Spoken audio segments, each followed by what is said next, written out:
have formed a caucus to push for constitutional changes that will feature a parliamentary initiative to pass section of non-controversial articles of the Building Bridges initiative ahead of the 2022 general election. Sources have told KTN News that the lawmakers are advocating for changes akin to the Inter-Parties Parliamentary Group (IPPG) reforms that were pushed in 1997 in the National Assembly. Let's take a look at what Daniel Kariuki reported about this.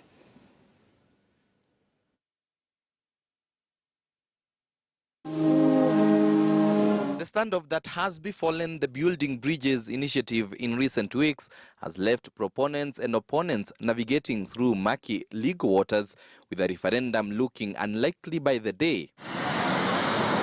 And this has awoken a section of members of parliament who are willing to negotiate to remove the obstacles. The move by the MPs is informed by the recent ruling by the 5-judge bench that declared the BBI process unconstitutional. The current drive has brought together MPs from across the political divide, including those allied to President Uhuru Kenyatta, Deputy President William Ruto, ODM leader Raila Odinga, ANC's Musalia Mudavadi and Wiper's Kalonzo Musyoka. In a bid to fast-track the process, the lawmakers are working towards producing a draft of the reform proposals in the next 2 weeks that will be used to build consensus.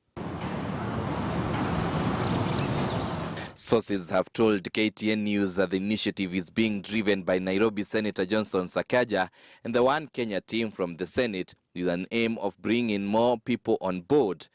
According to Sakaja, their aim is a win-win situation for the country.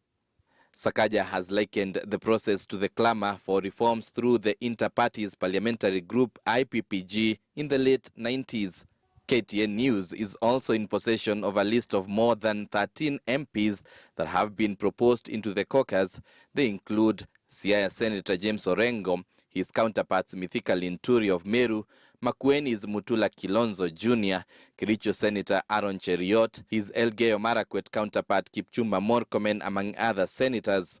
Members of the National Assembly include Gatondo South MP Moses Kuria, Mvita MP Abdul Samad Nasir, Nambalez Sakwa Bunyasi, Shadrach Mose of Kitutu Masaba, and Otiende Amolo of Rarieda. The 1997 IPPG style had been proposed by ANC's Musalia Mudavadi after the High Court ruling that declared the Constitution of Kenya Amendment Bill 2020 null and void. All is not lost. We have not hit a dead end. There is an opportunity, and indeed Weweru has talked of it. In my view, you can take a two-pronged approach. The first one, which is the legal one that he has mentioned, go through the appeal process and through the courts dismantle the arguments that were presented in the lower court. And that, to me, the BBI set out most fundamentally to put in process equity and healing.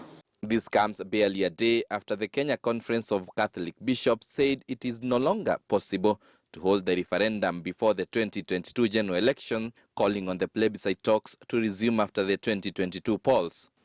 In the meantime, Kenyans should pursue through the parliament some essential reforms to ensure a peaceful, progressive and prosperous country.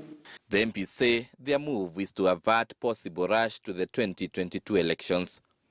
Daniel Kariuki, KTN News. And back to central Kenya politics.